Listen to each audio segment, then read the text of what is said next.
ఇప్పుడు ఆ రీల్స్ చూస్తా కూర్చుంటది. ఇదేంటంటే తప్పు గృహహింస. ఏది చేసినా కుర్రోడే తప్పుతోడు. కాదు అంటే విడాకులు. విడాకులు ఇవ్వాలి అంటే ఏంటి?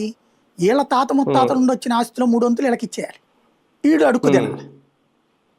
ఈ స్టేజ్లోకి వచ్చేసింది ఇప్పుడు.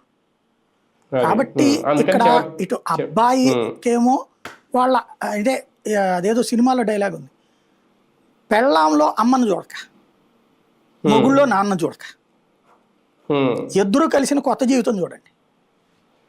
మీ ఇద్దరు కలిసి భవిష్యత్తులో మీ బిడ్డలు మిమ్మల్ని ఏలెత్తి చూపెట్టకుండా చూడండి. అప్పుడు లైఫ్ బాగుంటుంది.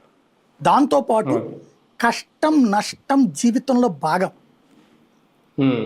నా వాడు ఇట్లాగే ఉండాలని అమ్మాయి కోరుకోవద్దు, నా పెళ్ళాం ఇట్లాగే ఉండాలని అబ్బాయి కోరుకోవద్దు. ఎవరికి వాళ్ళు బాగుండాలని కోరుకోగలిగినప్పుడు మాత్రమే ఇవాళ రోజుల్లో బ్రతకగలుగుతారు. లేదంటే కష్టమే. రైట్. చూద్దాం. నిజంగా ఇది కాస్తంత విచిత్రంగానే అనిపించిన ఈ కలికిరి